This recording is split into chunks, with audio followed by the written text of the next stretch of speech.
are trying to do. Well, I mean, that's how it is with anything, Yeah, right? yeah. Anytime somebody sees somebody successful, They all wanna of a start. sudden you see, okay, well, here's another BYD, and here's another, and Exactly. another. Like, Exactly. that's just generally what people do, Yeah. unfortunately. Just chasing It is- trends. yeah, but mine is I'm more passionate about it.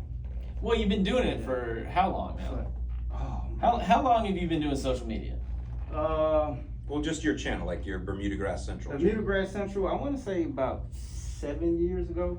That's when you started it? No, I actually started maybe 1 or 2 years before that. So 2016-ish? So, I'm gonna look somewhere it up. around now. What was your original goal? Like, what inspired you to do it, and what did you think you would be Alright. doing originally? Because I This- know it's changed now, but This is what inspired me. okay. I was watching YouTube, and YouTube was fairly new then. It's not like it's 30 years old. Right. No, Right. 2015, 2016, it was the Wild West on YouTube. Exactly. You never knew what you were gonna see. So a couple of guys popped up in my feed because I was always searching lawn care, this and that. There's your first video, by the way. And that's my daughter's when it was at It says 10 years ago. 10 years ago in private school. All right, and just so you know, I used to do wave hair videos. Wave hair. Wait a minute. Okay, now we're talking. I deleted all those. We need to do a deep dive into the BYD. How do you do waves in hair? Is this where you have to put a that's- cap over top so the Junior waves don't get Tech, spoiled? listen, I wish I could put his head in here, but yeah, I used to have a lot of waves. I was younger then. Showing you how to get waves, and stocking caps, and all Yeah. that stuff. But that was a passion. Is that what a do rag is? That's It's what to do-rag protect. is. Yeah. Yeah. Okay. We're Matter of going fact, he back. just took his off. But that's where I started. You popped up, and I'll just tell you who else I used to watch. Matt Martin back in the day, long time ago. Jason Creel. Yeah. I want to say Spencer Lawn Care. Yeah, Spencer's been around since Yep. the real Spencer. early days. Yeah, Spencer, and yours. But yours gravitated towards me more because it was more believable. Well, I've always gone towards DIY. All the other guys you named, they're pros, right? Okay. They really. Did you ever used to watch The Freak? Remember the lawn Yeah, freak? He'd yeah, say, "Don't be yeah. scared, don't be scared." Yeah. He was in like Missouri or where he Yeah. was the original. I thought, wasn't Keith Caliphas there? Wasn't he? Yeah, he's been there a long time, Okay. but Greg is the lawn freak, and yeah, he's been there the longest. Okay. But you guys inspired me. But the reason I drove further was, and rest in peace, my friend Eric, who used to work with me. I showed him your video, and he was like, "Man, you should be doing that. You know everything about it." Now, when I first started, I went DIY. I was DIY, but I was using pro chemicals on showing the average person on how to use them. All right. Got some flack about that, so I flipped the game. I'm gonna take you in the store and show you the stuff that anybody can get. Your 98-year-old grandmama, she can do it, anybody. So that's my focus. I do some higher grade chemicals, but it's rare that you see my channel that I'm talking about. Yeah, Stuff it's that- all things that are accessible at stores. Yes. You can get or order online. So question about that for you. Do you get pushback? Because you're Bermuda Grass Central. You are Bermuda Grass focused. Yeah. Bermuda is mostly southeast, so Yeah. Georgia, Alabama, South Carolina, and then like into Texas, right? Do you get pushback from people or complaints from people that say, hey, you go into Lowe's, you go into Home Depot, you go into Walmart, Yeah. I can't ever find what you're showing. All right, about that. One thing I tell people, what's the name of the channel? Bermuda Grass Central. So a lot of stuff I talk about may be regional. Right. All right. Now, this is how I know my reach is reaching out. When I have people in Indiana, Missouri, Chicago wanting to plant Bermuda grass. Do you get what I'm saying? Because they just don't know. They Sure. don't know, but I Yeah. have to keep explaining to them. So when I sometimes I say in the videos, you may not find this where you stay at. All Okay. right. And then a lot of chemicals, depending on what region you go into, just like we down here, I'll find more chemicals for St. Augustine. Yeah, of course. Yeah, because that's mainly what we have. Yeah, I mean, if you go through a neighborhood down here, Mm-hmm. there's a lot of neighborhoods down here that the HOA says that you have to have St. Augustine grass. Yeah. But neighborhoods that don't have that, you might see one yard that has Bermuda. Or zoysia. You'll see some zoysia. There's Zoysia's more. been- There's There's more more zoysia. zoysia down here than you see. You do in the newer subdivision, especially here in Lakewood Ranch, Mhm. lots of zoysia lawns here. Okay. Because they were sold on the fact that it takes less water, which is not the case, but that's what Okay. they were sold on, so. But I mean, you very, very rarely see Bermuda here. Where if you go up to where you're at in Atlanta, That's all. I mean, if you see grass other than Bermuda They grass, put that you're there. like, where did that come Now from? it's a few neighborhoods, I will say, like in Noonan, Georgia, where the whole subdivision is zoysia. Yeah. But that's these $500,000, $600,000, $700,000 homes, and that's an HOA standard. But 95% is gonna be Bermuda grass, Tiffway 419 most likely, Right. because that one stood the test of time. And by the way, that's what's in my front yard. Yeah, what's the new stuff you just got? Okay, in the backyard, that's and it's sponsored by Legacy Turf Farms. Yeah, they're really in, nice people. Cartersville, Georgia. Is that how you say that? Cartersville? Cartersville. Cartersville, huh? But, Okay, all right. and, Devin Phillips, Yeah, the, she's cool. director that she reached out and they actually sponsored the whole entire backyard. Well, not the whole entire, but the part that wasn't growing. Mm-hmm. That's Tahoma 31 Bermuda grass. And what's supposed to be so cool about Tahoma 31? Well, it was free for me. Yeah, well, that's that makes cool. That was that a makes plus. it that number one cool thing about it. That was a plus, but it's more drought resistant, Okay. more shade tolerant. It's darker than the 419, right? That's what I care about. Okay, that's true, but if I put the double dark down on my Tiffway 419, did you see how much darker Yeah, it was- it got? Yeah, I mean It did get. Yeah. you're hammering yours with the iron and the nitrogen Yeah. to make it dark, anyways. Yeah. But Now, I'm wait a minute. saying, Now, having said that, I did not put any double dark on the 31. right. I had to go with a 12 Right, starter but to get it going. I'm saying I think just in general, Mhm. it's if you're doing if you're not hammering it with iron or anything Yeah. like that, I think generally It's speaking, gonna be Tahoma's gonna have a little gonna be bit a darker darker. And a more fuller look. Is that a word? Did I make that up? How is the blade texture compared to like a 419? Is it thinner? Is it a wider No, blade? it's a tad bit wider. Here's the thing: the average person won't know looking Yeah, at they're not this. gonna be able to tell. They won't be able to tell. It's a tad bit thicker, but I just got it, Right. so I got to see how it behaves over. Right. I the mean, next you couple you haven't years. gone through a whole growing Yeah, how many season. times have you cut it so far? Probably about 20. Okay, so it's Yeah. definitely rooted in. Yeah. I'm on the website here, Mm-hmm. and it says it's developed by turfgrass experts at Oklahoma State University, derives its name from the Native American Tahoma, which means frozen water. And test after test, Tahoma 31 shows its exceptional winter hardiness, tested up to 75% more cold tolerant than other Bermuda grass varieties. Because that's the challenge, right? Even in Georgia, Yeah. you guys get cold weather in the winter, and so we've talked about this before. Your Yeah. grass doesn't even green up until what, May 1st? Mid-May.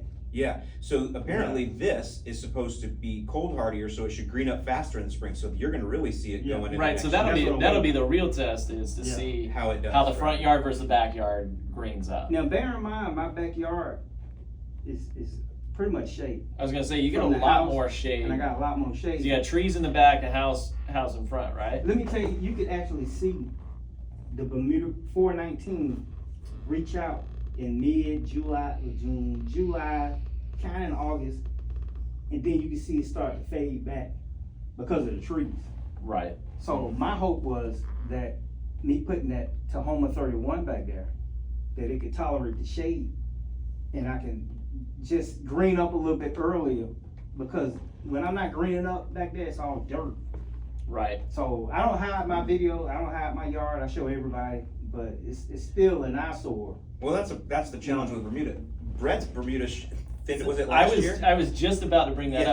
up. So I have at my house, I have a section of my Bermuda that really only gets direct sunlight when the sun is directly overhead. Okay. Because I have a big oak tree in the front, and then the house And so in between that area, there's a section that only gets probably 3 or 4 hours of direct Is sunlight. that 419? It's Bimini. That's a big one here in Florida. Bethel Farms. Yeah, it's a newer cultivar.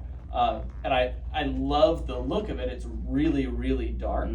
But it does not do well on especially during the winter. The days are short. The shorter days. Yeah. It gets thin through there. Like you said, I mean, where you can, if you're standing over it and you look down, you can see dirt. Now, where I seeded back there, the store-bought seeds, common seeds. That area used to, like you said, be so thin in the winter. You can see the ground, and you see dead stolons. Well, I'm not gonna say dead, but just inactive stolons laying across the ground. The 419 would just go dormant brown, but you couldn't see through it. It still stayed thick throughout the whole time. Now that's the perfect time to start taking it down, prepping for next year. But I don't do it all at once. But go back to what you were saying. Yeah, the old grass I had back there that I planted, you could actually see the ground when it got cold back there. But the regular 419 sod stayed just dormant brown. Now, do you do a summer scalp on your lawn, or this would be the first year that I didn't do it? Yeah. And here's why. I'm always testing. All right. Junior's sick of me telling him to cut the grass every 2-3 days. He's sick of it. He can't stand it. But I always tell people you have to keep your Bermuda grass cut. So when people buy it, they don't understand the characteristics of it. 80% of the country watches lawn care videos, but they get caught up in the northern lawn care, not the Bermuda grass lawn care. And it's a completely different beast. It's two totally different grasses. It's the stuff that gets preached for cool season grass is counterintuitive to what you need to be doing. It's literally the opposite. Like it's totally the opposite, right? I mean, other than mowing frequently, you got to mow frequent. Water, fertilizer, if you want your grass to be healthy, you got to water it. You got to mow frequently. That kind of thing. It holds true across the board. But for Bermuda grass and zoysia grass, your high to cut is completely different. Now, having said that, that's what the people are used to. So now I go to yards that got 3, 4, 5, 6, 7, 8, 9, 10 inches Bermuda. And it is. And they'll say, I'm not gonna say somebody's name, but they'll say, well, the other guy said that it should be 4 inches. What kind of grass does it have? People don't realize that though on the internet. They just don't. They don't. I think we gotta realize that, that's what we're in. We're in the education business. And so we educate people and help them. I see it all the time. People from up north are all moving down here to Florida, and I get emails or I'll see them in groups.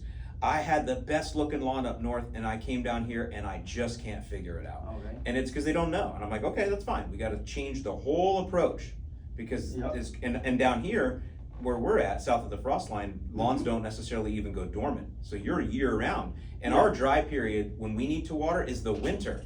Right now it rains every day in the afternoon. Now we're in severe drought here. Did you guys see my story? I just posted on IG. Did you get caught in a rainstorm or something? Yeah. Did you? Yeah, pop up rainstorm. It never rains in Southern California, but it rained, and then I showed another clip 5 minutes later. Summertime. We get sun out. I mean, that's our normal pattern. When it rains hard. Yeah. It rained till she was like, "Oh my God, tell Allyn he can have it." It's the tropics. That's where we are. But that's why you don't have to water. You water in the winter instead of the summer, where up north it's completely different. So it's just part of the challenge. What about, do you get rain in Georgia this time of year? Is it fairly common? It depends on the year, but it's scarce right now. Okay. I think the last time I got some rain was, I want to say a week ago. But what's your rainy season considered to be? February, March. It is, okay. Yeah. All right. Then after that, just depends, like 2 years ago, 2 or 3 years ago, both seasons, it rained all summer long. They had to worry about water in my yard. Most people don't understand that drought, that Bermuda grass is, when they keep telling you it's drought resistant, it's drought tolerant. You cannot go months without rain on Bermuda grass because it's gonna go summer dormant in the summer. Right. All right, so the people in Texas are always, I should move to Texas, but they always reaching out to me about, why is yours still green? So I trained my grass by me stretching it out with the hydrotain, of course. by the way, it's available at YardMastery. Thanks for the pitch. There you Click, go. click, click BYD's link A real to pro. ship faster. To ship fast. Hey, That's what I I told look at those orders. I'm like, oh, that's BYD. I got you. Gotta I get got this you. on out of here. But the hydrotain, mowing frequently, and stretching out. I hadn't watered my yard. Only time I watered my yard in the last 3 years is when I put that new sod back there. So if we go 4 weeks without rain, I may water just once to make sure the roots don't go completely summer dormant. But other than that, I don't water my yard. Now, how's it staying green? Consistent mowing. I keep because the shorter the blade on Bermuda grass, don't listen to what I'm telling you guys. It needs less water. The taller your Bermuda grass, it needs more water. That makes sense, bigger plant to support. Exactly, and it's all the juice is gonna be at the tip. Mhm. So the guys who cut 3, 4, 5 inches, when they do decide to come down, it's brown. Yeah, because they're cutting into the legs. So you're saying by keeping yours really low, I mean, I would assume that it encourages deeper roots too. So, In the Bermuda grass in Georgia, well, Bermuda grass period. Summertime, in the spring, summertime, is when the roots gonna push their deepest. All right, comes fall, winter, it's the opposite of the cool season grass. The roots are not pushing. They actually shrink up. But Oh, you, really? you want healthier grass though when that comes about. That's why I preach the 7-0-20 with the potash or potassium to strengthen those roots that help you push through the winter. mhm. But it's just the odd. Find any grass chart. You'll see the only time warm season Bermuda and Georgia is the deepest pushes in the summer. That's as long as it's healthy now in your water. And then the winter, fall, it's not pushing. You guys preach, no, not you guys, but the guys up north will preach. This is when your healthiest time to make the roots go the deepest, all this and that. Fall. I'm not so much sure about winter. I don't recommend doing anything to Bermuda in winter, really. No, I'm talking about cool season long. Oh, cool season? Well, yeah, they're dormant in winter too. Yeah, but they always talk about root development is deeper when it's going into the fall. In the fall for cool season lawns, yeah. But it's the opposite of Bermuda grass. So Yeah, it's all summer. keeping it cut low reduces the watering requirement. Nobody is understanding this because everybody's preaching just the opposite. If you have a Bermuda lawn, keep it cut low. Now, when I say low as you can go without scalping.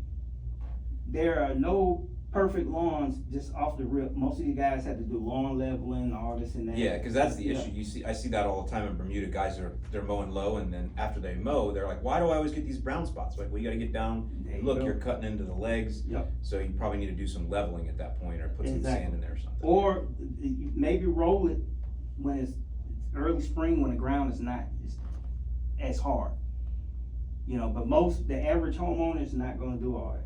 And see, so speaking of soil, you have that Georgia red clay. GA red clay. Yeah, tell me. I mean, people like to clay soil is pretty much in a lot of parts of the country. It's just gray in most places like up But north. they You don't got make the red clay. They don't make clay the same in Georgia though. So tell me, what is? I've seen it driving, but I don't know. I've never touched it or played with it. If So you touch it, it's gonna stain your finger. It's gonna stain your clothes. It's just the environment. People in Texas got hard baked clay soil. Because we're in the heat a lot, it's just, I don't know if God designed it like that. I'm just gonna put clay in these certain areas. But that grass is real hard. That's another reason people struggle with it in Georgia, the Bermuda grass, because they don't understand the care. Go back to my training. If you keep watering your yard every other day, the roots will just grow shallow. Because they are trained to get water. yeah, they don't need to grow deep. Exactly. Whereas I stress my yard, I force my grass to react a certain way. Yeah, just like training a person, like Exactly. training a bodybuilder or a fighter. So when you got that Georgia clay, the deeper you can get your roots, the better it's gonna be for your grass. But the issue is, if you're not adding lime, what's the other one? Gypsum, stuff like that to help loosen it up a little bit so it get deeper.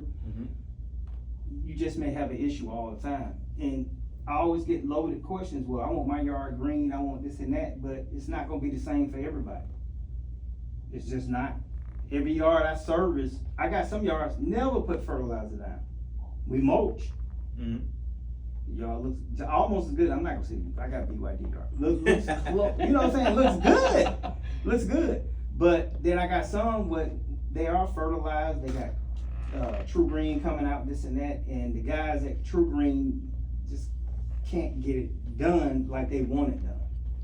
Now True Green, I know I'm jumping the subject. That's a big company, and they get it right most of the time, or they wouldn't be making what they're making. So when I hear people complaining, I know it's just a few, but that's what get pushed out there a lot. Yeah, what it is, there's a couple things with True Green, and I haven't worked there in a lot of years, but there's two things. Number one, the main one is it's really about the lawn technician and his experience level and how much time he's gonna take. Yep. That's the biggest thing. Yep. So proper applications. And then the second one is they pretty much have a basic program. And so most lawns in the area will respond to that basic program that they have, a regional program. Yeah. But if you're looking for something more, they're not gonna give it to you. Like if You're you're not like, gonna I get it. want a little more nitrogen because I want mine to be greener. Nope. That just doesn't, they don't have a way to do that. When the technician It's loads cookie the cutter. truck up, or when they load the truck up, all It is these what it 300 is. yards will get the same fertilizer. Correct. And at the same rate, they have spreader locks. Yep. You know, and that's fine. I get it. They're a business. They have to watch profitability. So that's their job. They get out, they do the application. They're pretty good at killing weeds. That's it. Yeah. But if you want that double dark green lawn, they don't promise that either. No, So, they don't. You know, I that's why the told one lady, DIYers. they got one job. That's come out here, fertilize it, make it green as possible, and they move on to the next one. Yeah. Now, having said that, you got Bermuda grass. You're getting it cut every 2 weeks. They just put a 34 00 down there. It's raining 2 weeks straight. Your grass is gonna be super tall. Your lawn care guy came, he normally cuts it at a certain height. It's brown. So that's what you're running into. So people with Bermuda grass do every 2 week cuts? In Georgia, that's the standard. Is it really? See, Yeah. I didn't. So Not DIYers. No. Right, I'm but- talking about, so up north, there are people that will ask for an every other week cut and they'll get it. But, and it's okay, cause it's a different kind of grass. But most of your lawn professionals stray away from that. They'll take those customers in the beginning. Yep. But it's terrible for the lawn, but I would assume that with Bermuda grass in the summer, if you're mowing every 2 weeks, I mean, it must just be scalped into the legs every time. Cause it grows so fast. It depends on what they fertilize it with also. But I that is put the it to standard. you like this, a lot of my customers, I recommend you don't fertilize your yard. Not if you're only getting it cut every 2 weeks. Jeez. Exactly. Do it, it's the basic, once in the summer, once in the spring, and once mid-fall. Don't do what you see me doing on my video, feeding it every month, every 45 days. Those are for the enthusiasts. Right. So if you stretch out the fertilizing, then we can manage the cuts better. But I've turned away many customers when we pull up and Junior would be sitting there, he was like, please tell me you're not about to take this job. Because you can tell it's been over fertilized. Then I ask key questions, who fertilized? Oh, well, my husband did it and he put a 34 such and such. His dad showed me the bag and I was like, okay, how many times you do this? Well, he did it like 4 times this year. I said, ma'am, this bag says it covers 15,000 square feet. You got 5,000 square feet. He's putting a whole bag each time he's fertilized. So they don't understand. That grass got to be cut every other day. Man, then you turn those away. So I'm sorry. for your commercial customers, are you offering bi-weekly, or are you doing No. any bi-weeklies, or is it all weekly? No, it's every 2 weeks. Every 2 weeks. It's rare that I find, only time I get a customer who wants to cut the next week is, I got Allyn on schedule.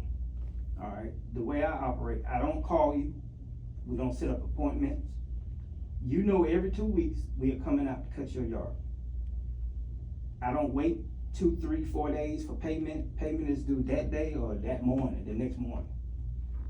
And the reason we have to do that, because we have to stay on a certain schedule. So I just cut your yard Friday, but you having a barbecue next Friday. That's the only time I get a call back about, can you come cut it again, because I got what's called now. Sometimes that alters the schedule. Mm-hmm. Then sometimes I tell them, I'm coming again next week. because I can't afford to drive across town to get 1 yard when I got 6 in this area. Yeah, that's just your route density. About how So- many customers do you have now? I used to have about 30. I think we didn't cut it down to about 15 maybe. Yeah, okay. Because I'm looking for special customers. I'm not looking for guys who want to pay $50 and get a quick cut. You heard me mention it, premium cuts. Yep. Yeah, so the premium cuts, what that is I treat your yard like it's mine. So when it normally would take 45 minutes to do a yard, it may take me an hour and a half to do yours. We detail. I don't look for the $50 cut 20 yards a day. I just want to do 10 yards a day. I'm making up dollar amounts at $90, and I just made $900. Versus you cut 20 yards to make 1,000. Yeah, I get it. Makes So sense. what does that mean you're doing? You're rushing. So what happens if it rains 3-4 days? You can't keep up with your schedule. Right. Yeah, right. How do you catch up? You can't. You rush. Yeah, you lose them. Because you're gonna lose them. it's just the two of you, Just the two. right? So, yeah. If you get rain, They're 3-4 bigger days. properties too, right? Pretty large properties. I don't take on big properties. I take on anything 0.3, maybe half an acre in that area. Okay. I don't go for 1-2 acres. It's too much property. So the lawn care industry is changing. And this is why I keep telling the guys who are in it. In my area, you don't see guys riding around with crews. It's 1 or 2 guys. That's it. And the reason they're doing that is because they can't afford. Junior making $50 an hour. He ain't making that, but he's making a pretty good amount. You get what I'm saying? So Right. who can afford? I'm not gonna say who, but most guys can't afford to pay everybody $25 an hour. You got 5 people working for you, Right. so that's $125 an hour. Mhm. When you charging $80 to $100 to cut yards. So when you stretch out to the bigger 1 acre properties, this and that, yeah, you might get $300-400. But you can't take 20 or 30 of those. People don't wanna pay the price. Yeah, for well, I lawn think care. that's why the guys that have crews, they go into commercial. They'll do like, Exactly. subdivisions and HOAs. Yeah. And, banks. Well, and stuff like that. when you bring on a crew, you Mhm. understand you're bringing on more potential issues too, right? A Because lot more potential. because you say, well, I know he lives with me. Mhm. I know where he is. Exactly. I know he's not out the night before getting hammered. Yeah, most And- of the time, unless yeah, I'm with. Or you're right, but you can control that. You start dealing with other people outside of your control, and you don't know. I mean, oh, my car broke down. Oh, well, I don't feel good, or They don't have the vision that you have. Yeah, that's what it is. right, and that's the hardest thing and to that scale too. Yeah. And I see that where a small guy starts to scale. I see that a lot. Mhm. Where this dude, he used to be, all of his yards used to look A+, right? On point. Well, he said, Al started recommending me, and now his neighbor's getting mowed, and his neighbor's getting mowed, and I got to bring somebody on. Well, I'm not controlling that anymore. Yeah. I'm not mowing that lawn myself, and Your cut and volume this will dude, go down. he doesn't care. He Not at doesn't. all. I mean, he Well, just it's he a says hard- it's a job. Yeah, it's Yeah. a hard job too. It's not like people are like, yeah, I want to cut grass for a living. It's Okay. not, On my Instagram, did you see why I brought the tent and all that stuff? So we got to a bigger property. It's a church I cut. That one's pretty big. But normally it takes me and Junior, I don't know, an hour, 30 minutes or so. Well, it was overgrown. So I already knew it was gonna be a 3-hour job. So I had to put a tent up, cooler, make the working conditions better. So we can go back and forth. When it's hot like this, if I got 10 scheduled, I'm not cutting 10 yards. I gotta reduce it to 5 or 6 so we can get out that heat. The guys who take on volume, they can't reduce. So if you can't reduce, you run your workers in the ground. They quit, cause most of them won't be making $20, $25 an hour. or they can make $20 an hour at Walmart as a cashier. That too. So, or a stalker. Yeah, or whatever. and get benefits, Yeah. because a lot of these landscape companies can't offer you benefits. They Yeah, can it's- offer you a salary, and that's pretty much it. This has been the biggest problem, biggest challenge is scaling a business up. Yep. You know, that's why there's so many guys that are just single operators, because it's really a challenge to get from that. Some of the biggest challenges are to get from that 1 to 2 trucks or 3 truck crews, and then once you get past $1 million in revenue, those are like the 2 biggest, you know, hurdles. I know a to guy get who over. makes over $1 million. I met him in Newman. I said, "You doing good?" He said, "I do about 1.4 million." He said, "I don't see that." He said, "I make about 140 myself." Right. Right, and that's All what. the rest is an expense. Right, Yeah. I think that's the disconnect that a lot of people have. Yeah. They think, oh well, you own $1 million company, Yeah. you're a millionaire. No. Well, I know it doesn't work like that. Yeah. You got overhead, you got costs, and as you increase revenue, Yep. all of your costs, all of your overhead Yep. increases as well. That young landscaper I was talking to, he said, "Well, you got any advice for me being young?" I said, "If I were you, you can go hard while you're young. But once you start, you get married or you have kids, you're gonna have to kind of reduce that because you gotta share that time with everybody." That's why I got a whole family here now, minus 2, but you get what I'm saying? Right. I told him, you need to take half of your earnings and you just gotta start saving it here, saving it there. The equipment is only gonna last 4 or 5 good years. After that, it's gonna be a patch job. So you wanna be able to transition over to the new equipment without having to always take out loans for it. Now, people say, "Well, you write that off on your taxes," but yeah, you still owe somebody. Oh, right. Yeah, I don't like being in debt. Exactly. So why not just, I'm making up a dollar amount, but if you're making 100,000 as a single landscaper, why not just make 60 and the other 40 goes to repair new equipment, upgrades, stuff like that. You gotta take a vacation every now and then, stuff like that, and don't overload yourself. Well, that's why when I talk to people, if they ask me, I say, don't get into the maintenance business, get into the fertilizing and weed control business. Yeah. Because you can, you know, a 5,000 square foot lawn, if you're using liquids, you can run over that in like 7 minutes. Okay, now- And be in and out, you know what I'm saying? And if you do electronic billing, you don't even need to, you can just go spray the lawn. Maybe Yeah. you have to go back and touch up some weeds, get in your truck, send the invoice, and Yeah. and for that 5,000 square foot property, you could probably charge 65 or 70 bucks for a FERDAP. Yep. That took you 7 minutes. And so Okay. your labor cost is now reduced. You're not buying big lawn mowers and everything. Now you do have chemical costs Yeah. that you gotta manage, and that is what gets most of those guys, is the chemical costs, because they buy every chemical that they think they need to cure every single problem in every lawn. Yep. And it's like, no, you don't need to be True Green. I mentioned this in the podcast recently. You don't need to be True Green, which is like, hey, we have a cookie cutter program. If you don't fit in, too bad. But you also don't need to be the guy that's got, 17 different choices of weed control and 7 fungicides and 10 insecticides, and he's mixing in the back of his truck. There's guys that do that. You'll never scale that way either. So there's the balance. Yeah. And that's the challenge with people nowadays. They're so extreme to everything. It's like, no, just balance in the middle. It's okay. You can't do everything perfect. Mhm. You can't be 100% right on everything, but you can be better than the True Greens of the world, for example. And you And can that's even take the market average share from them. VLY, you can be better than True Green, I was saying Kim on, but True Yeah. Green, those guys. Mhm. But go to what you were saying, when I get people contacting me about what kind of weed is this, or what kind of weed is that, all right, I put a video out saying use your iPhone, scan it, and this and that, tell you. But if you don't know what weed you have in your lawn, I try to make it simple. And I'm not getting paid by Spectricide. They should be paying me. I'm serious. Hey, listen up, Spectricide. I'm serious. These billion-dollar companies getting all this free marketing Free from little marketing YouTubers. forever. I just did a video on that too. I don't know if you saw it on Instagram. I said they don't want to pay the influencers. I saw that one. Yeah, but go It's back. true. It's true. But go back to what I was saying. I started them off with Spectricide 4-7. If you don't know what weed is in your lawn, follow the label instructions. Is that a Bermuda grass weed control? Yeah, I don't know if I've Bermuda ever grass, used zoysia, Spectricide 470. fescue. I want to say perennial ryegrass. So what is that?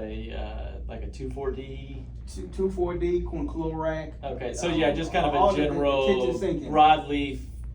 And there you go. So you spray that on your yard. That'll cover. That'll cover pretty much- 75% of your weeds. The only thing you won't be knocking out is Dallas grass, poa.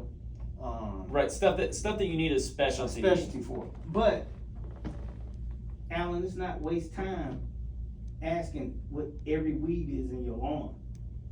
Treat it with the basics, and then go try to figure it out. Well, or what I tell people, because they'll be like, hey, this weed popped up yesterday, what is it? I'm like, bro, just pull it. Get rid of it. A I single had a weed? guy ask me that. He had a few, what grass was that? I can't think of the name of it, but something that normally comes mid, something, not crabgrass. And I told him, do you have a lot of them? He showed me the picture, 3, 4 of them. Pull those suckers Take out. them out. Yeah, take He a said, picture. but what if it breaks the root? Then worry about that later. But if the yard is full of them, then we gotta worry about it. Right. People want the chemical first. Brett We and I were just talking about that this morning. I've been using the terminology pharmaceuticals now because I'm trying to get to people's mind and their heart and be like, bro, stop going for the pharmaceutical to solve every single problem. I know that you've been conditioned that way. Yeah. Now they're not pharmaceuticals, but I'm trying to use I that know as an what you mean. analogy. Yeah. People want the chemical first. Like, buddy, why don't you just dig around in your lawn and see what you find? That's free, you know? Or when I tell Or them, pull it. how often are you cutting your grass? Right, so that's the exact Yeah. conversation we were having. Yeah. We were talking about how, so many times people reach for a medicine, Mhm.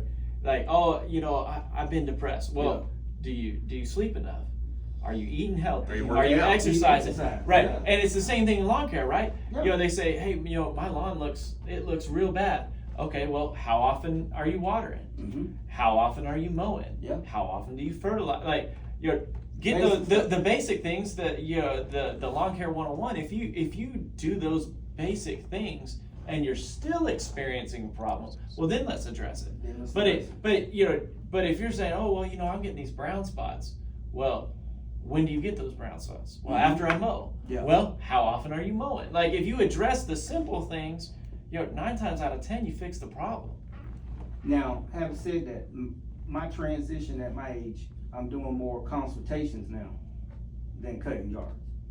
So the people that I have, I've been doing it for a while. I just really started talking about it on the Instagram channel, and been getting a lot of them. And most of the people, when I go talk to them, I show them the basics, and I say, if you do this for the next 2 months, you're gonna see an improvement in your yard, less weeds and everything.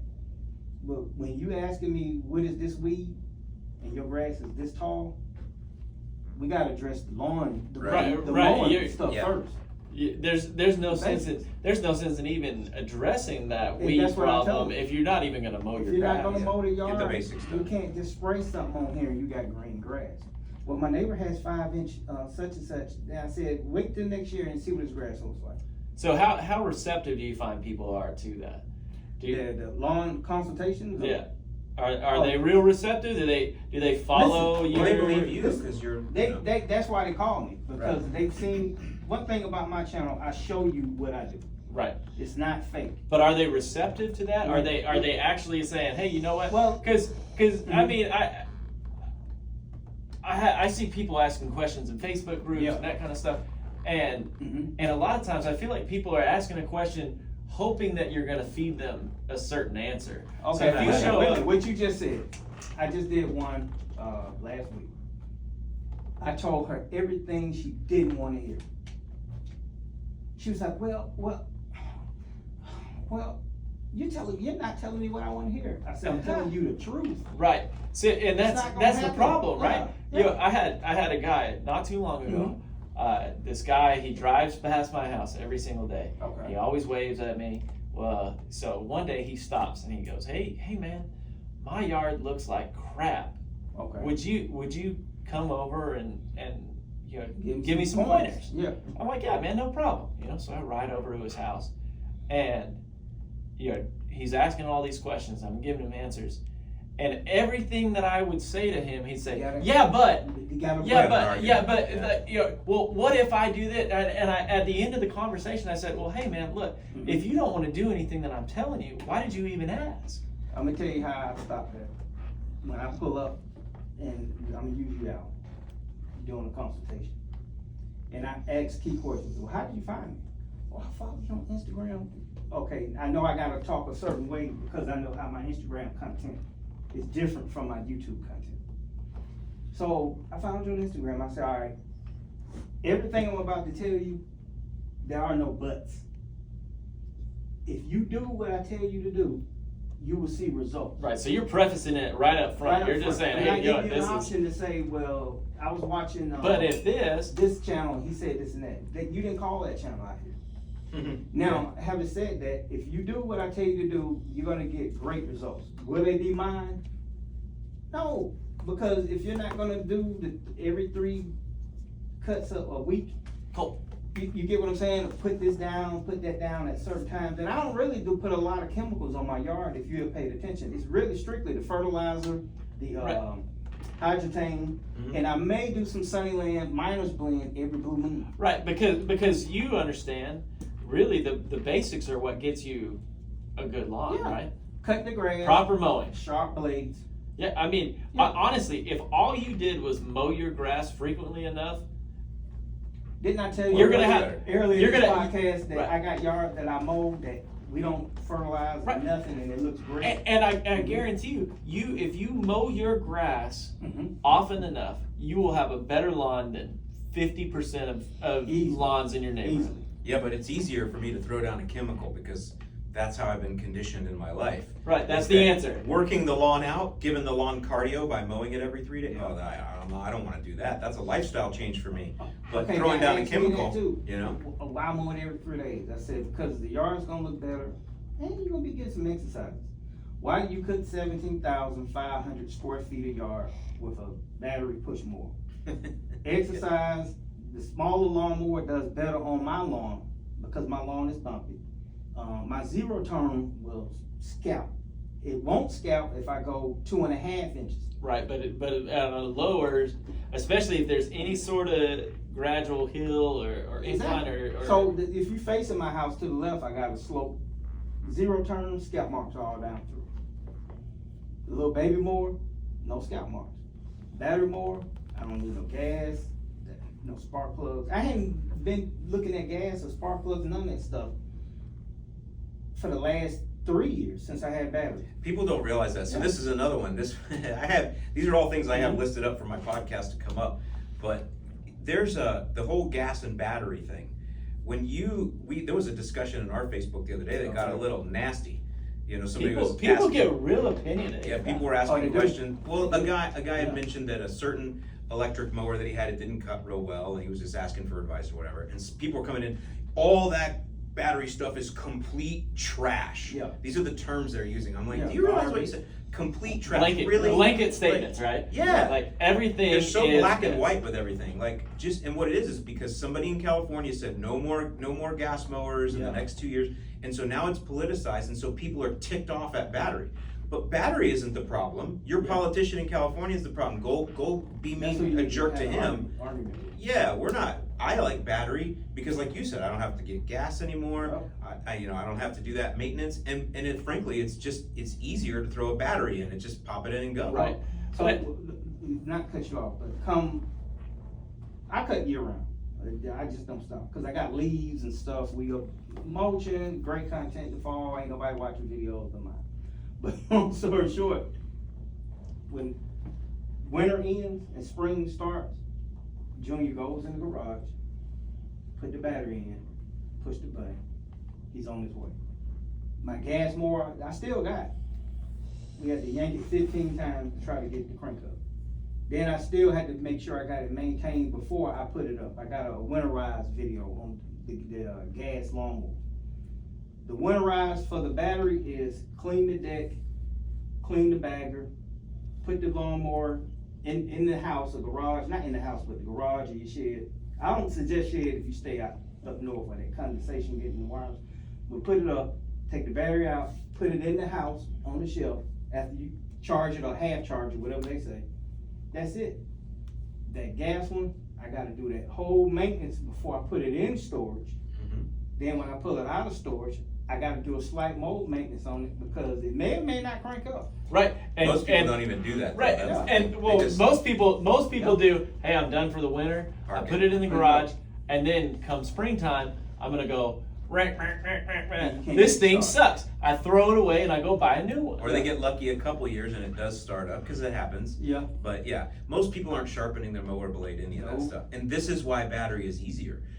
It's also better for people that you know, older folks or folks that have handy. There's a lot of reasons why battery is good. It's not necessarily better than gas everywhere, but it's also not worse than gas everywhere. Exactly. And the argument I use is, I mean, guys, they want to talk about cut quality. I had a couple guys, I've never seen a battery mower that cuts well at all. And I'm like, well, have you ever seen a gas mower that doesn't cut well? I have. But on the flip side, if battery is the problem, I've used the Toro Super Recycler. Works great. That's correct. It cuts exactly the same whether you put a battery version one or a gas version one. Because the platform is the same. And that is the problem with some of the electric or the battery mowers. The platform's not good. Not the power plant. And talking about mowers that mow great, that zero turn Ego that Al has, It does mow nice. that mower mows so good. It is so flat. You'll see. You'll use it today. I look across the lawn. It's like a laser flat. It's so nice. I was super impressed by that mower. But a lot of people who argue the battery talk don't even own a battery mower. Well, now, am I going to take that out as a commercial guy and mow 10, 20 lawns a day with it? No way. It's not made for that. I mow my lawn. It's got like 30% battery left. I mow mine and my neighbors. It's got 30% battery left when I'm done. And I just throw it on the charger, and that's it. That's what it does. But they are making mowers that are built for that. So that tech's coming. That tech's advancing. The affordability of those mowers is they no. Yeah. What does let's talk about that real quick, and then we'll wrap this up. But what does the Toro? They're the main big battery. They converted their grandstand to a battery mower now, right? Yeah. So what's one of those cost with the battery? About $34,000. Okay, so $34,000. What's a grandstand cost with gas? Like $8,000 maybe? Nah, I think it's Toro like 15. 15. Okay. Yeah. All right. So the battery model is more than double the cost of the gas. Yes. Okay. I could buy my Ego. The Ego I have with the steering wheel, I think is like $6,000. But the basic Ego zero turn, I think is $4,000. We'll just say $5,000 just to make the math easy. All right. So if I was gonna buy a battery Toro for $34,000, I could have bought 7 Egos. Yeah. Now, do I think 7 Ego mowers is gonna last longer than one Toro grandstand battery? No. All day long, I bet it will. Not out in the field. You don't think 7 Egos will last longer than one Toro grandstand battery? Because the build quality is totally different. We're talking about batteries though. No. I'm just in general. I'm gonna give you. It's all right. You can have it. I'm just asking. If you like what my commercial equipment. So I will say you have more experience on commercial equipment than either. Yeah. So, and battery right now, because I don't have a battery commercial, but I'm gonna tell you the pitfalls with commercial mowers. Like Toro has I think it's the Titan or something like that. Yeah, that's their prosumer. Yeah, I own one of those. They're nice. It's a very nice mower. Cuts great. The one that I have is strictly commercial. Yeah, you have the commercial. Yeah. So they use certain components on the commercial that they don't use on the Home Pro. To take a Home Pro out in the field versus a true commercial, just give you some numbers. You'll get 2.5 years cutting 30 yards a week with the Home Pro. It's about hours, isn't it, mostly? I don't know how the hours work, like how many hours you get out of a mower. We're just gonna do the simple math. 30 yards a week with both mowers, it's gonna be the same hours. The commercial Pro is not gonna outlast the true Pro. I would hope not, because it's significantly more for that's my point. So if you took out those Egos zero turns, the each day or whatever, and you try to put them to commercial use, it's like taking a 30-inch Time Master, the regular one that's built for maybe about 70 hours a month cutting. That's really pushing it. Whereas you can take the commercial 30-inch Toro lawnmower that's built for commercial use, and you can run that 10 hours, 12 hours a day. So I know a lot of guys that actually do use the Time Masters in commercial because they don't like because they appreciate the personal pace that's on it. Yeah. And some of the creature and it's comforts. a little bit light. Yeah. But they don't last as long. Go to any commercial shop and you'll see those in the shop more if they use them for commercial. Oh yeah, well they're not made for commercial. They're That's not what I was made saying. So back to my original point was I could buy 7 Ego mowers by the time I only had to buy one Toro. If I could get the Ego mower if I could get 2 Ego mowers to last one season, That means I could go 3.5 years by buying 7 Ego mowers.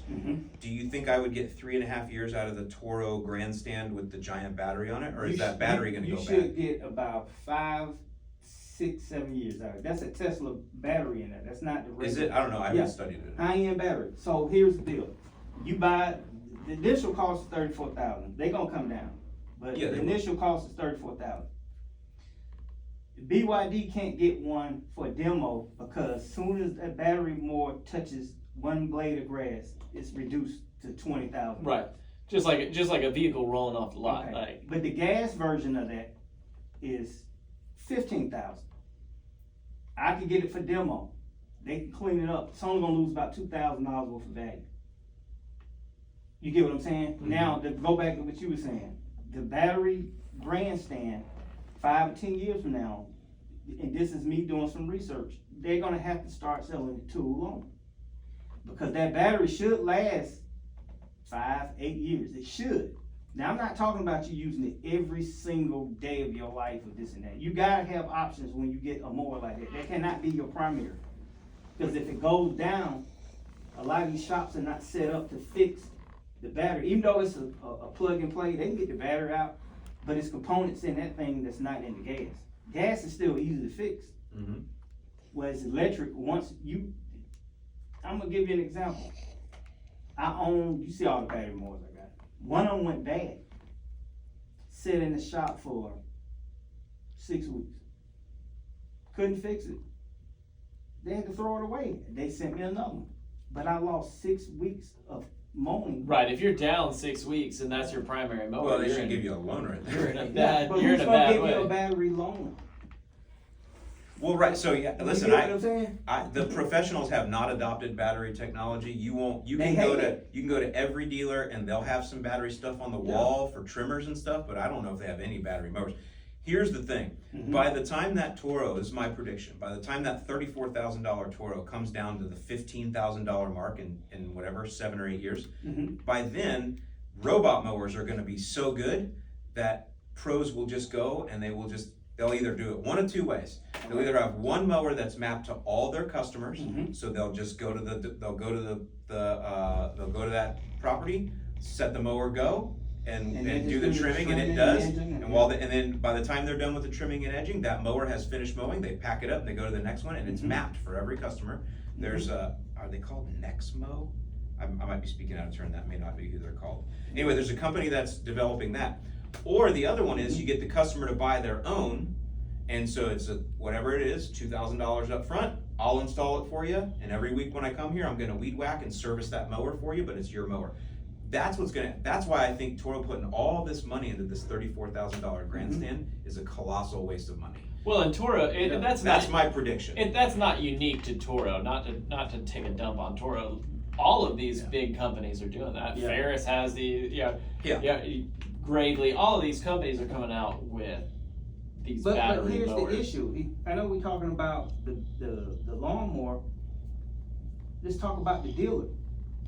The dealer is gonna go through issues because if you start dumping battery tech on me, these guys don't want it. In Georgia, our governor signed a law saying that no municipality can force you to use battery lawnmowers. Opposite of California. Right. So all the landscapers move to Georgia. You know what I'm saying?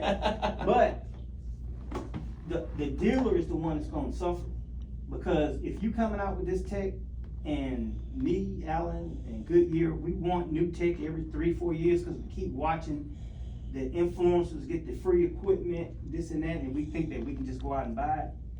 You can't upgrade tech that fast, and you got a dealer still holding on to all your old tech, because now his profit goes because he got to get rid of it. See, but I think that the old tech, as far as dealers servicing small engines, I think your skilled labor for servicing small engines, I think that's dying. That's going bye-bye. Like, there's not a lot of people there's not a lot of people in their 20s that are coming in that are able to work on small engines. Nope. So I think as the old labor dies off and retires, and exits the workforce, as battery technology evolves, these become less of a manual labor. Yeah, it's just disposable. Throw this away, Right. replace it. And more of a tech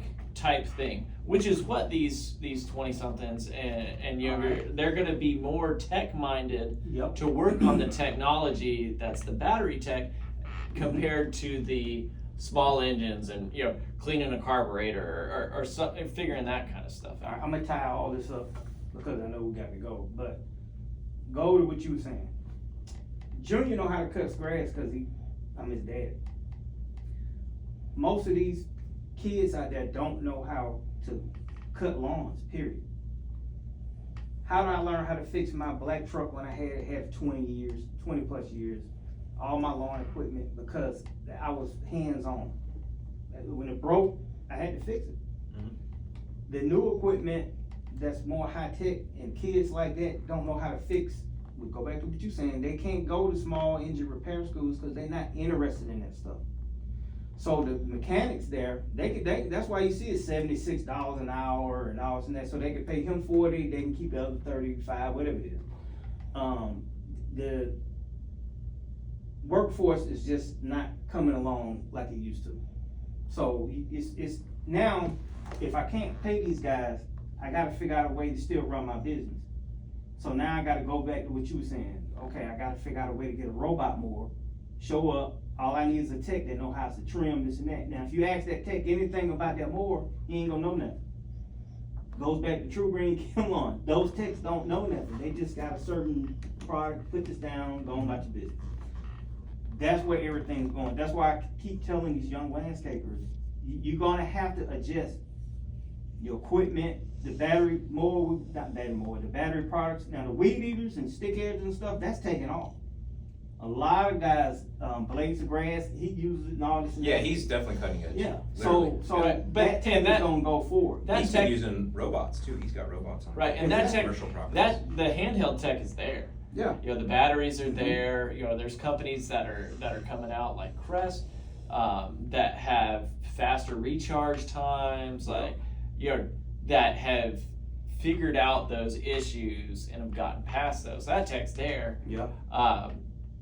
But the big hurdle is still well, as far as mowers go, why would I spend $20,000 more for something that does the same thing? Exactly. And until these companies can get past that and figure that out, I don't think you'll see mass adoption of that technology through the landscape. No, I talk to landscapers all the time, and that's the last thing they was right. We'll talk about it. But a blower, but a blower or a trimmer, shoot. That's gonna be done. Listen, because if you've got a 2-cycle engine that's starting to go, the last thing you want to do is pull up on a house and crank and crank and crank and crank, and you can't get it started. Dude, you slap a battery on that sucker and it's ready to go. When we get the properties, I got a BR 600 and an 800C. That's the one with the cord in the back. Junior won't use the 800 because it's too heavy and it's powerful.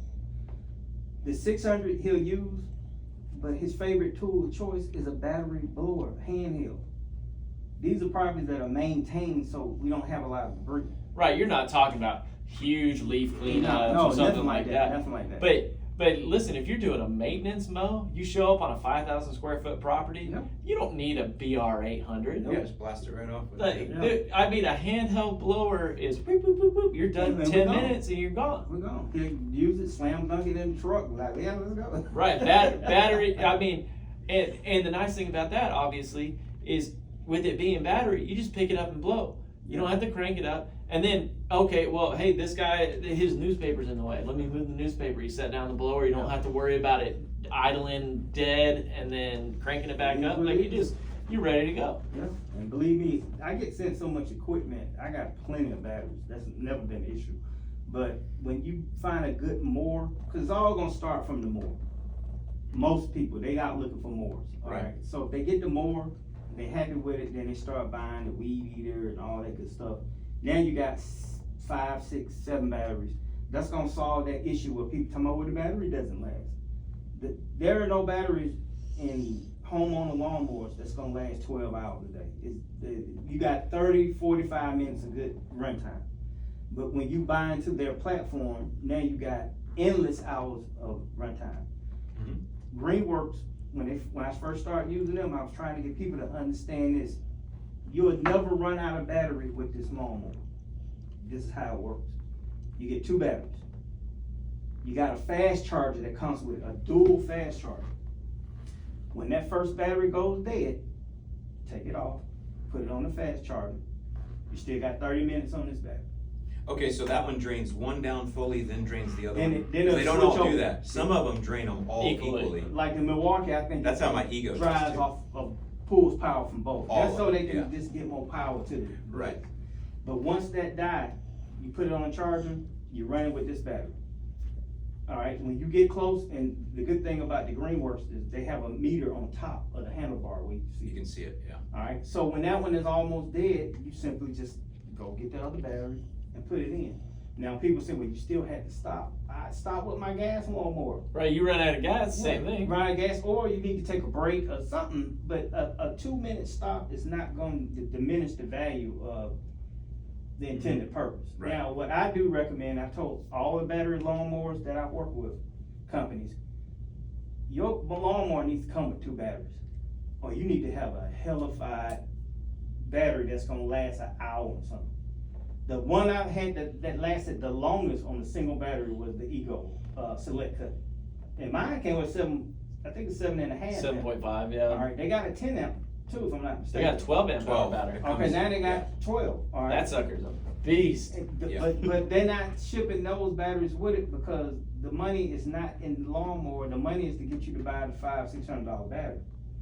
Sure, that's the idea. They want to, everybody, all Yeah. these companies, we were talking about Ryobi earlier. Ryobi.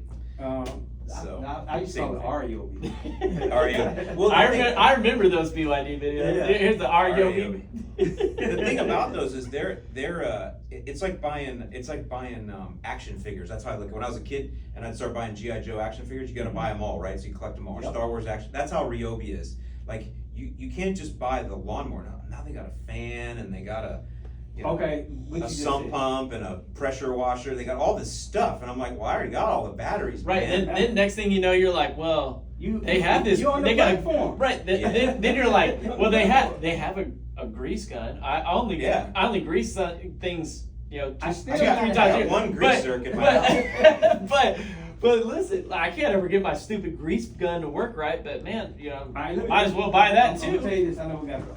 Well, that's why I don't buy Ryobi, just so you know, because I'd be in the Listen, poorhouse. don't say that, because you gotta hear the story first. They sent me the first cross cut. All right, the 2-wheel drive. Mhm. 2 6-amp batteries. All right, I'm impressed. Use that. Didn't use it as much when I first got it because I had to do testing on all these other mowers. So standing line reel. Start using it. I was like, wait a minute, it's pretty nice. Cuts 1.5 to 4.5. Hey BYD, we want to send you another one. We want to send you the all-wheel drive version, AWD. You talk about cutting low, it cuts 1 inch to 4 inch. I said, okay, there are no battery lawnmowers on the market that cut 0.5, rotary mowers that cut 0.5, 0.75. Right. You may think it does, but it doesn't. All right, the long story short, use that, fell in love with it. I mean, it's a monster. That's the only lawnmower that I use that could cut 17.5 with 2 batteries, and I got this taste of battery still left at the end. Charges pretty fast. None of them do real well in the heat. The Greenworks does for some reason. They can take that heat, but all the other ones, it get 95. They get overheated? Yeah, they start shutting off on you, this and that. The long story short, I got those. I got the Ryobi air pump for a bicycle, my truck, and everything. I got a Ryobi fan. We take that out when we cut grass when it's hot. Yeah. I got a Ryobi LED light. You get what I'm saying? Then They're doing it right. A couple of months ago, last month, I bought the Ryobi scrub brush See? to clean my carpet. Yeah. I'm They have a hooked. scrub brush for Yeah. Hey, Hey, they got everything. They got got- stick vacuums. They have everything. like See, I mean, that's where they're really, see, and that's you get what hooked, man. right. I tell you, I love it. Cole, Get out. But and that's where I think Ryobi's got it. They've got it understood because they say, hey, you know what? Once BYD is bought in, then he's a customer for life. Because we say, hey, you know what? You know what we noticed you didn't have? This vacuum. And you're like, you know what? I already got the batteries. Now I don't even need to buy a battery. I can buy the cheaper version of that, and I'll use that. Okay, well, hey, next thing you know, they're going to be making coolers. They have a cooler. They have a cooler. Hey, but go back to what you were saying. BYD, we know you love it so much. We want to see your head trimmed. I use that. BYD, we noticed you've been using this other blower. We want to send you ours. It's a backpack handheld blower with holds 3 batteries.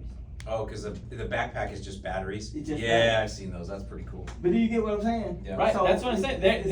They're smart. They're smart. Super And smart. listen, I want to talk about real quick. Just I know you want to wrap up, but I don't want Well, because it's talk all day. Hey, well, we're gonna go to my house. You want to? I need somebody to cut my lawn while Yeah, you're we here. gotta go cut this grass. how I want to know, and this is marketing or whatever.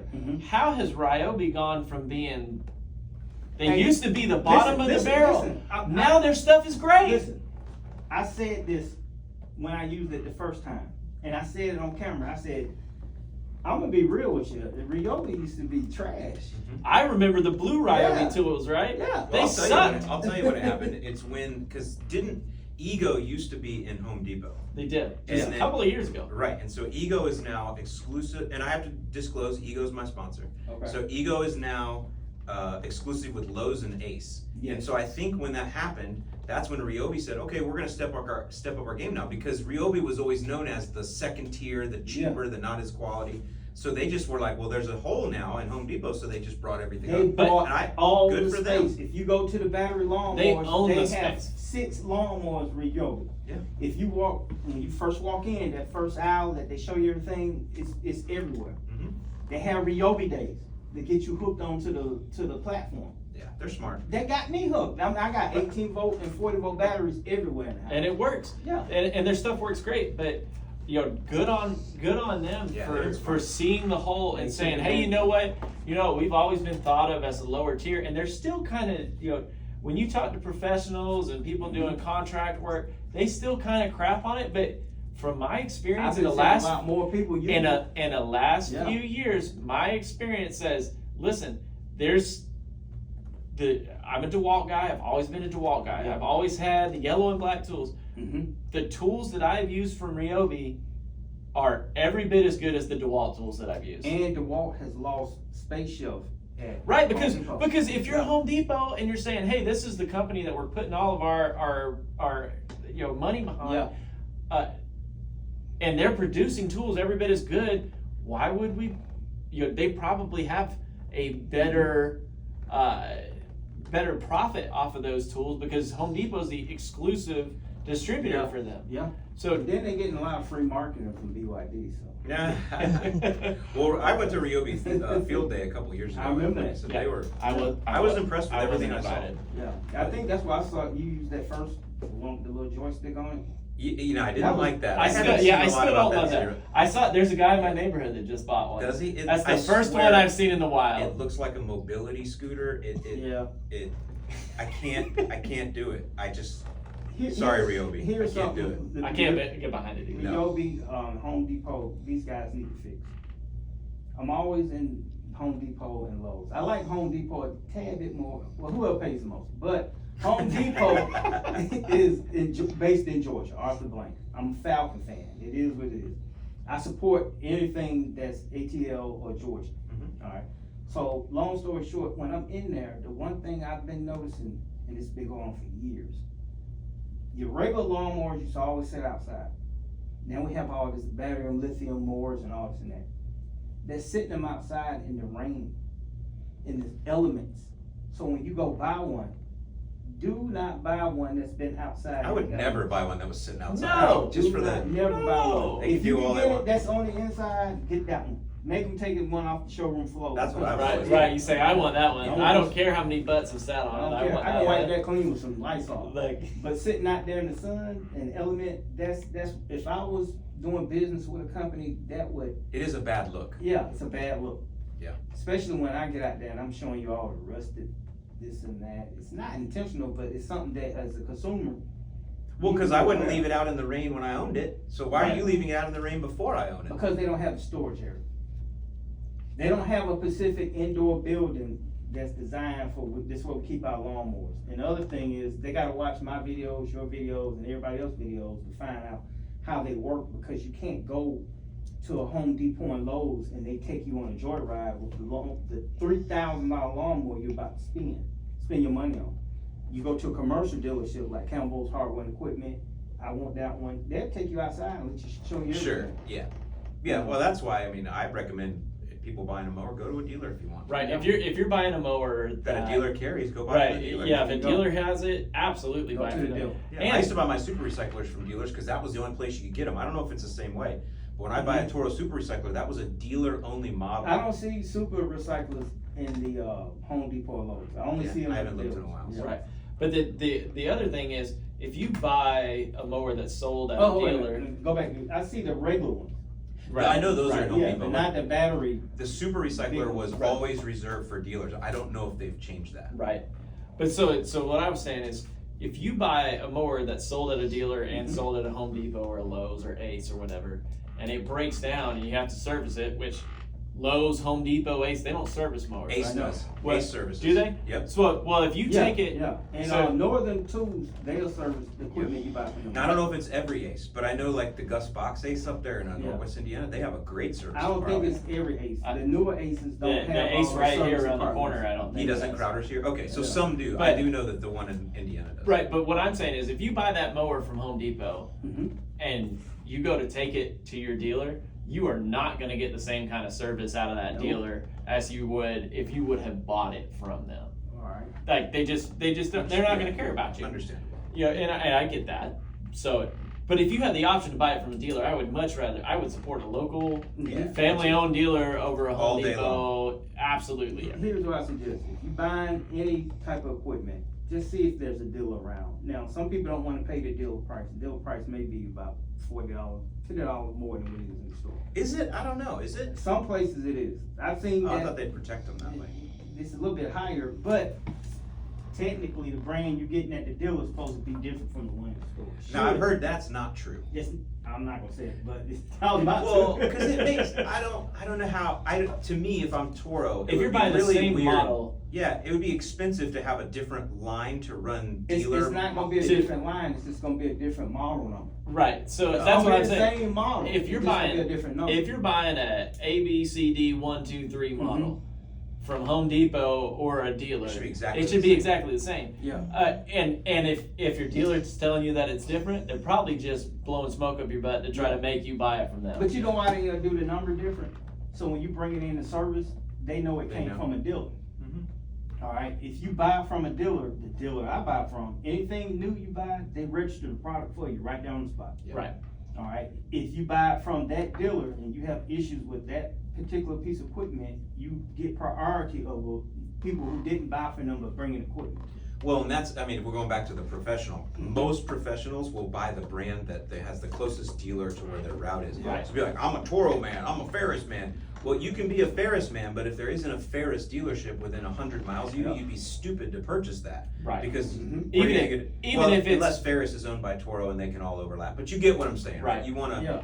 have a dealer When you close can by. get the parts and stuff, people Yeah. ask me about that, why do you use Toro? I said, I used to use Exmark when, COVID happened, shipping issues, delays, plants closing, so Toro took advantage of that moment to force that product out even more. But I ended up getting a 52 inch, Z-Master, the 36 inch Pro line, and the 21 inch, Toro commercial mower with the Honda engine on. The reason I got the other two, even though this one uses 3 blades, the 52, the 36 uses the same blades. Oh, okay. So now I don't have to worry about getting different blades. Right, you just know I got all these same blades on hand. I got 5 Toro dealers on my route. Anything goes wrong, I got a dealer. Right, you're 5-10 minutes Yeah, away that's from the the dealer main at all thing. times. So that's what makes sense. The guy asked me, why don't you get a bad boy, this and that. I said, first of all, bad boy is, don't get me wrong, they Have those at Tractor Supply, I think. Yeah, that's the only place I've seen them. Tractor Yeah. Supply, along with Greenworks there. They look cool. But if I'm not, who did Toro just buy? It wasn't Bad Boy, it was another major. I can't remember. I remember seeing. You know what I'm talking about? Yeah, they bought somebody recently. Bought somebody who's kind of big. But you buy your equipment based on what's serviceable in your area. Right. Yeah. So while we're talking about equipment and that kind of stuff, Mhm. I will say a couple of years ago I worked with Aaron's, Yeah. Aaron's Gravely, same company basically. Okay. And Don't they make Ferris also? I don't think so. I think that's a different company. But so they No, that's There's a bunch of them that are all Yeah. commingled. now. right. Yeah. But so they are sold. Their homeowner, residential models are sold in Lowe's, and they're Mhm. also sold at the dealer. And one of the things that I found was super common from this mower that I was using was people were buying them from Lowe's, Mhm. and they were having problems with them because they were assembled incorrectly. Because when it comes to Lowe's, when a mower comes, it comes in a crate, right? Yeah. And you got to put it together. You're not putting together all of it, but there's a lot of components. That you gotta put You know, on. your controls have to be put on, your seat Yeah. has to be put on, all that kind of stuff. And they were being put on incorrectly, and they were having issues with them. Correct. Whereas if you bought that from a dealer, You'll have that it. dealer, they're going to put it together correctly, Yep. because that's what they do. It's not just some 17-year-old walking off the street that they say, "Hey, we got these mowers, go put them together." Yep. It's a guy that deals with these mowers day in, day out. It's probably your maintenance guy who's certified on these mowers, There you putting go. these mowers together. And if you buy, I know we gotta go out. If you buy from the big box store, you got 29 days to tear that thing up before you can take it back to the store.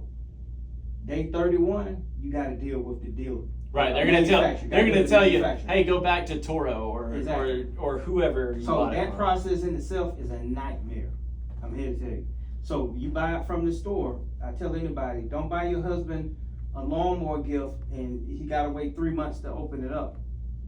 You get it for him the day before his birthday and go out there and drive the crap out of it to see if anything wrong. If he with likes it, or if he just doesn't like If it. you don't like it, you can take it back. But day 31, that's yours. The dealer is a little bit different. Not saying they're gonna take it back. If Right, anything but they're tears gonna up, do it. They're gonna do what they that. can to make it right. Exactly. So Toro acquired the Intimidator Group in January of 2022, and that is Spartan mowers. Spartan Okay, mowers. that's what it Yeah, was. so I listen to thought this, that, yeah. listen to this. The Intimidator Group is an Arkansas-based company founded in 2013, so only 10 years. Yeah. And they got it, I'd seen their displays at. Those are the ones- Expo. They look freaking With cool. the With guns the on them and tracks all of that. the Yeah, ground. they did really well with the look and the Yeah. feel. I don't know how good a quality they are, but Mhm. 10-year-old company acquired by Toro. Now listen to this. They were focused on building greatness. The Intimidator Group family includes Spartan mowers, Intimidator UTVs, Mhm. Envy neighborhood vehicles, Bad Dog accessories, Groundhog Max, and Gourmet Guru grills. So It's Toro's a complete making outdoor- grills now. It's a complete outdoor brand, but yeah, the Spartan mowers definitely look cool, so it'll be interesting to see what they do with So I that. wonder if Toro is gonna leave their infrastructure alone, or will they come in and say, well, we're gonna take that off the Spartan mower, put it on. Right, this and one. I'd Just be like, interested. not Echo, Exmark Yeah, and Toro. If you Yeah, buy they share. Exmark, Yeah, those are the two sister They companies, share, right? but the Yeah. the Exmark has a jack stand, right, a circle jack stand that you can jack it up. The Toro, the commercial ones don't have it on them. So the Titan does. The Titan The has a little- little. Little small circle, what's it called? Yep, and you just put the jack under Okay, there. but they was keeping that, trying to keep it separate. Yeah. Cause yeah. I'm not gonna say you diminish the Exmark brand, but. Yeah, it's unique selling propositions. Exactly. Yeah. All right, boys, let's wrap this up. We're gonna go mow my lawn now. So for All those of right. y'all listening, hope you learned a little something here. Mike, before you go, tell them where they can find you at. Really 3 places, but 2, Bermuda Grass Central on YouTube. Alright, then we got Bermuda Grass Central on Instagram. We got Bermuda Grass Central on Facebook. We got B_J G_Central on X, Instagram, Twitter. Twitter, whatever you call it now. X now. Yeah, X. And just so you know, you guys who like barbecue, you like barbecue? Hey, I follow you. Grilling with BYD. There you go. I got a barbecue channel. I didn't also. know that. This, All right. this is new. Yeah, it's pretty new. Okay, well, you're talking to a guy over there that bought a Blackstone, used it once, and sold it on Marketplace like a week later. But I cook on my Blackstone. How often do we barbecue, Junior? Like twice a week now? Almost. Yeah. I have a Traeger, but I have been curious to get a Blackstone, but more of a portable one that I can take out to the beach. That's how I've been wanting to do it. But all right, I'm gonna watch then. So you have a Blackstone? Yeah. Or some? Okay, well I'll learn from because I don't know how to cook on one of those. Grilling with BYD. I'm just like every other man. I'm like, that looks really cool. Like I could be like I'm at the Waffle House. Hibachi chef. You know what I mean? A 4-burner Blackstone, a Brunswick pit ball smoker. That's the one with like 4 chambers in it. It's real tall. The biggest one they got. Then I got a pit boss Memphis grill. That's the one with the charcoal, gas, and an electric oven on it, all in one unit. Ooh. Yeah. All right. Okay, I'll definitely start watching it. So. All right, so y'all check it out. I'll put links in the description below. Also, make sure you check out Mike. And if anybody is wondering, BYD stands for the Big Yard Dog. Just want everybody to know that. WG. That's right. Get it right. Go Dogs. All right, guys. So can I close it out? Close it out. You're tuned into Bermuda Grand Central with BYD. This is Michael Bowman, and I'll talk to you soon. See you in the lawn. Done.